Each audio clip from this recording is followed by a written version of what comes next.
आज दिनांक 10 फरवरी 2023 दिन शुक्रवार है। नमस्कार, मैं शिक्षा मिश्रा स्वागत करती हूँ आप सभी का मध्य प्रदेश के नंबर 1 चैनल सुप्रभात न्यूज एमपी में। तो चलिए शुरू करते हैं, जानते हैं एक एक खबर को विस्तार से। किसानों के लिए बड़ी खबर, चना, मसूर और सरसों के उपार्जन के लिए 25 फरवरी तक होंगी रजिस्ट्रेशन। प्रदेश के किसानों के लिए अच्छी खबर है। दरअसल रबी विपणन वर्ष 2023-24 में समर्थन मूल्य पर गेहूं खरीदी के लिए पंजीयन की प्रक्रिया 6 फरवरी से शुरू की जा चुकी है। वहीं 28 फरवरी तक जारी रहेगी। इसके साथ ही रबी वर्ष 2022-23 और विपणन वर्ष 2023-24 में चना, मसूर और सरसों के उपार्जन के लिए भी पंजीयन की कार्यवाही उपार्जन पोर्टल पर शुरू की जा रही है। 25 फरवरी तक यह प्रक्रिया पूरी की जाएगी। वहीं केंद्र सरकार के समर्थन मूल्य में रबी फसल के उपार्जन के लिए आवश्यक दिशा निर्देश भी जारी किए गए। मध्य प्रदेश के 37 जिले में मसूर का उपार्जन किया जाएगा, जबकि 39 जिले में सरसों का उपार्जन किया जाना है। इंदौर जिले में जल जीवन मिशन के तहत 41 नल जल योजनाओं का हुआ लोकार्पण। इंदौर जिले के ग्रामीण क्षेत्रों में जल जीवन मिशन के तहत नल जल योजना से घरों तक पीने का पानी पहुंचाया जा रहा है। जिले के ग्रामीण क्षेत्र में निकाली जा रही विकास यात्रा के दौरान 41 नल जल योजनाओं का लोकार्पण विगत 3 दिन में किया गया। यह योजनाएं 22 करोड़ 60 लाख रुपए की लागत से तैयार की गई हैं। विकास यात्रा के दौरान जिले में जल जीवन मिशन के अंतर्गत नल जल योजना का लोकार्पण हो रहा है। इसमें देपालपुर जनपद पंचायत के अंतर्गत काकवा में 32.40 लाख, बिरगोदा में 29.16 लाख, मुंदीपुर में 22.2 लाख, तामलपुर में 45.35 लाख, भीड़ोता में 77.17 लाख रुपए की नल जल योजनाओं का लोकार्पण किया गया। इंदौर से दुबई के लिए मिली एक और उड़ान। देवी अहिल्या होलकर अंतर्राष्ट्रीय एयरपोर्ट से दुबई यात्रा करने वाले यात्रियों के लिए एयर इंडिया की सहयोगी company air India express Dubai के लिए एक नई उड़ान शुरू करने की घोषणा की है। यह उड़ान 30 मार्च से शुरू होगी। यह प्रदेश की दूसरी सीधी अंतर्राष्ट्रीय उड़ान होगी। इसके पहले चलाने पर उड़ान भी दुबई के लिए संचालित होती है और इसका ऑपरेशन एयर इंडिया द्वारा किया जाता है। हालांकि रोचक बात यह है कि पिछले माह ग्लोबल इन्वेस्टर समिट में आए केंद्रीय नागरिक उड्डयन मंत्री ज्योतिरादित्य सिंधिया ने शारजाह के लिए सप्ताह में 2 दिन उड़ान शुरू करने की घोषणा की थी, लेकिन अब तक उसके बारे में कोई जानकारी नहीं आई और इस बीच दुबई के लिए उड़ान की घोषणा हो गई है। इस तारीख से बहनों के खाते में आने लगेंगे 1,000 रुपए महीना। मध्य प्रदेश की शिवराज सरकार लाडली बहना योजना के तहत मध्य प्रदेश की बहनों को 1,000 महीना देने जा रही है। यह योजना 8 मार्च से शुरू हो जाएगी। विधानसभा चुनाव के पहले यह सबसे बड़ी योजना है जो शिवराज सरकार की दस्तक हर घर में करवा देगी। चुनावी साल में मुख्यमंत्री शिवराज सिंह चौहान ने बहनों को सौगात देने के लिए हाल ही में लाडली बहना योजना की घोषणा की थी। लाडली बहना योजना के जरिए सरकार 1 करोड़ बहनों को हर महीने 1,000 रुपए आर्थिक मदद के तौर पर देने जा रही है। पूरक के साथ सेकेंड ईयर की परीक्षा दे सकेंगे विद्यार्थी, विश्वविद्यालय ने लिया फैसला। स्नातक प्रथम वर्ष के पूरक परीक्षा में फेल विद्यार्थियों को ध्यान में रखते हुए देवी अहिल्या विश्वविद्यालय ने बड़ा फैसला लिया है। उन विद्यार्थियों को पूरक विषय क्लियर करने के साथ ही सेकेंड ईयर की मुख्य परीक्षा में बैठने का मौका मिलेगा। राष्ट्रीय शिक्षा नीति के अंतर्गत बने नियम को विश्वविद्यालय प्रशासन ने अध्यादेश में जोड़ दिया है। अधिकारियों के मुताबिक एनईपी में नियम होने की वजह से विश्वविद्यालय से इन्हें दोनों परीक्षा में सम्मिलित होने की अनुमति दी है। खास बात यह है कि इन विद्यार्थियों को पहले पूरक परीक्षा का विषय क्लियर करना होगा, उसके बाद ही उनका सेकेंड ईयर का रिजल्ट जारी होगा। 11 फरवरी को टैक्स में छूट पाने का मिल रहा मौका। शिवराज सरकार के इस तोहफे का इन लोगों को मिलेगा लाभ। मध्य प्रदेश में आने वाले 11 फरवरी को नेशनल लोक अदालत का आयोजन किया जाएगा। इसके जरिए प्रदेश के निवासियों को टैक्स में छूट लेने का मौका मिलेगा। इसमें संपत्ति कर, जल कर सहित कई अन्य करों में छूट दी जाएगी। शिवराज सरकार के नगरीय विकास मंत्री भूपेंद्र सिंह ने प्रदेशवासियों से इस लोक अदालत में शामिल होकर लाभ उठाने की अपील की है। लोक अदालत के दौरान कितने रुपए की छूट मिलेगी? आने वाली 11 फरवरी को एमपी में नेशनल लोक अदालत का आयोजन किया जाएगा। इसके तहत प्रॉपर्टी के मामलों में 50% अतिरिक्त कर माफ किया जाएगा। राजस्व बढ़ाने की खातिर नगर निगम करा रहा संपत्तियों का पुनर्मूल्यांकन। वित्तीय वर्ष 2022-23 को समाप्त होने में 2 माह से भी कम वक्त शेष है।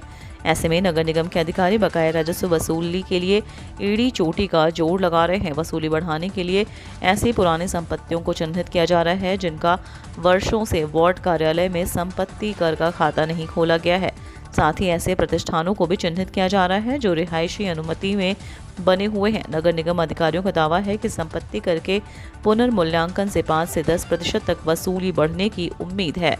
वर्तमान में रिहायशी क्षेत्रों में संचालित अधिकतर व्यावसायिक प्रतिष्ठानों के पास अलग से ना तो लाइसेंस और ना ही व्यावसायिक दरों पर ये संपत्ति कर का भुगतान करते हैं। यदि मान लें कि 5 वर्ष से पहले कोई मकान 1 मंजिला था और अब 2 मंजिला हो गया तो इसका संपत्ति कर बढ़ जाएगा। भोपाल में आज जनजातीय समुदाय का महासम्मेलन, प्रदेश भर से जुटेंगे लोग। डी लिस्टिंग के लिए जनजातीय समुदाय बड़ा सम्मेलन करने जा रहा है। शहर के भेल दशहरा मैदान में आज शुक्रवार को जनजातीय सुरक्षा मंच की ओर से आयोजित डी लिस्टिंग गर्जना रैली में जनजातीय समाज के लोग जुटेंगे।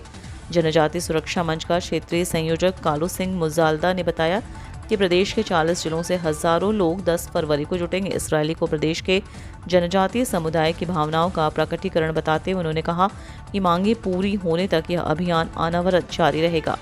मुजालदा ने कहा कि संवैधानिक व्यवस्था के अनुरूप जनजाति की पात्रता के लिए विशिष्ट प्रकार की सांस्कृतिक पूजा पद्धति अनिवार्य रूप से सुनिश्चित की गई है।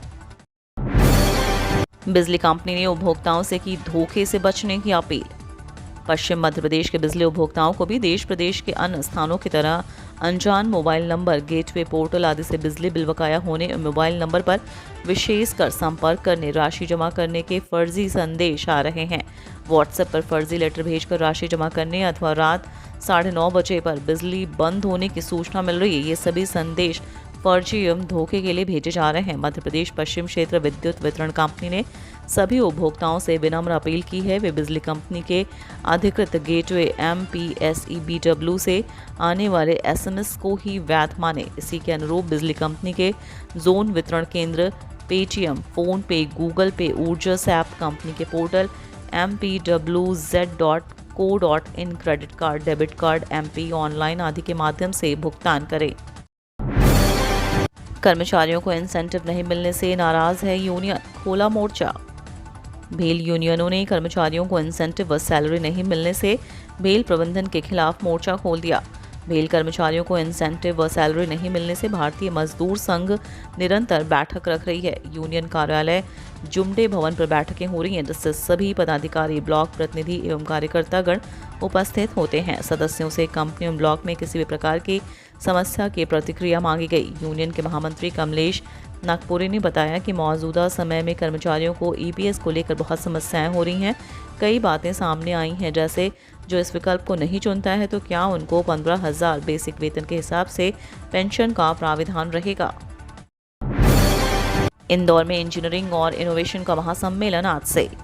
इंदौर में आज से इंडस्ट्रियल इंजीनियरिंग एक्सपो आयोजित किया जा रहा है। 10 से 13 फरवरी के बीच लाभ गंगा गार्डन में होने वाले यह एक्सपो विज्ञान और तकनीकी के क्षेत्र में आधुनिक तकनीकी विकास पर केंद्रित है। यह निर्माताओं, विक्रेताओं और खरीदारों को एक नया मंच देगी। छोटी और मध्यम इकाइयों को एक नया अवसर देगा। इसमें उद्योग जगत की 300 से ज़्यादा कंपनियां भाग ले रही हैं। Association of industries Madhya Pradesh, future communication, Indian plastic forum के संयुक्त तत्वाधान में लाभ गंगा एग्जीबिशन सेंटर पर इंजीनियरिंग एक्सपो 2023 का शुभारंभ आज 10 फरवरी को होगा। मध्य प्रदेश में नहीं मिल रहे विमान यात्री, भोपाल सहित प्रदेश के सारे एयरपोर्ट्स उठा रहे करोड़ों का घाटा। मध्य प्रदेश के चारों बड़े शहरों सहित खजुराहो का हवाई अड्डा भी नुकसान में चल रहा है। विमान यात्रियों की कमी है और रख रखाव का खर्च ज़्यादा है। इनमें सबसे अधिक नुकसान भोपाल का राजभोज एयरपोर्ट है। बीते 1 साल में भोपाल का हवाई अड्डा को 55.61 करोड़ रुपए का नुकसान हुआ है, जबकि दावा किया था कि प्रदेश के हवाई अड्डों से देश भर की कनेक्टिविटी के बाद ये हवाई अड्डे फायदे में आ जाएंगे, लेकिन ऐसा नहीं हुआ। भारतीय विमानपत्तन प्राधिकरण की रिपोर्ट के अनुसार राजधानी भोपाल सहित ग्वालियर, इंदौर, जबलपुर और खजुराहो के हवाई अड्डे नुकसान में हैं। मदरसा बोर्ड की परीक्षाओं के लिए आवेदन प्रक्रिया शुरू, ये है अंतिम तारीख। मध्य प्रदेश के स्कूलों में पढ़ने वाले स्टूडेंट्स अपने फाइनल एग्जाम की तैयारी कर रहे हैं। MP बोर्ड भी सत्र 2023 के लिए 10वीं 12वीं की परीक्षाओं की प्रक्रिया को अंतिम रूप दे रहा है। ऐसे में MP मदरसा बोर्ड ने अपनी परीक्षा कार्यक्रम जारी कर दिया है। मध्य प्रदेश मदरसा बोर्ड ने हाई स्कूल एवं हायर सेकेंडरी परीक्षा सत्र 2023 के लिए परीक्षा आवेदन पत्र लेने की तारीख आज गुरुवार को घोषित कर दी। बोर्ड ने कहा कि अधिकृत अध्ययन केंद्रों के माध्यम से 10 फरवरी से 10 अगस्त 2023 तक आवेदन पत्र स्वीकार किए जाएंगे। रोइंग में मध्य प्रदेश ने स्वर्ण व कांस्य पदक जीते। खेलो इंडिया यूथ गेम्स में रोइंग में दूसरे दिन मध्य प्रदेश ने 1 स्वर्ण व 1 कांस्य पदक जीता। इसके साथ ही मध्य प्रदेश की 7 टीमें भी फाइनल में अपनी जगह बना चुकी हैं। राजधानी के बड़े तालाब पर आयोजित हो रहे दूसरे दिन सभी 6 इवेंट के हिट्स हुई। इसमें 5 में मध्य प्रदेश ने फाइनल में जगह बनाई। 2 इवेंट के फाइनल मुकाबले हुए। इसमें मध्य प्रदेश ने 1 स्वर्ण व 1 कांस्य पदक जीतकर शानदार आगाज कर दिया है। पुरुषों की क्रॉडेबल स्कल्स में मध्य प्रदेश की चौकड़ी ने स्वर्ण पदक जीता। अडानी मामले पर सुप्रीम कोर्ट में याचिका पर आज शुक्रवार को सुनवाई। कंपनियों के शेयर के दामों में गिरावट। अडानी मामले में सुप्रीम कोर्ट में आज शुक्रवार को एक याचिका पर सुनवाई होनी है। सुप्रीम कोर्ट अडानी समूह पर हिडनबर्ग रिसर्च रिपोर्ट की जांच के लिए शीर्ष अदालत के एक सेवानिवृत्त न्यायाधीश की निगरानी में समिति का गठन करने की खातिर केंद्र को निर्देश देने के अनुरोध वाली याचिका पर आज शुक्रवार को सुनवाई करेगा। यह रिपोर्ट जारी होने के बाद एक तरफ अडानी समूह के कंपनियों के शेयर के दाम गिर रहे हैं तो दूसरी तरफ सियासी घमासान भी मचा हुआ है। याचिका दायर करने वाला अधिवक्ता विशाल तिवारी ने प्रधान न्यायाधीश DY Chandrachud, justice PS Narasimha और JB पारडेवाला की एक पीठ से मामले को तुरंत सूचीबद्ध करने का अनुरोध किया। उन्होंने पीठ से अनुरोध किया कि उनकी याचिका पर मामले में दर्ज अन्य याचिकाओं के साथ आज शुक्रवार को सुनवाई की जाए।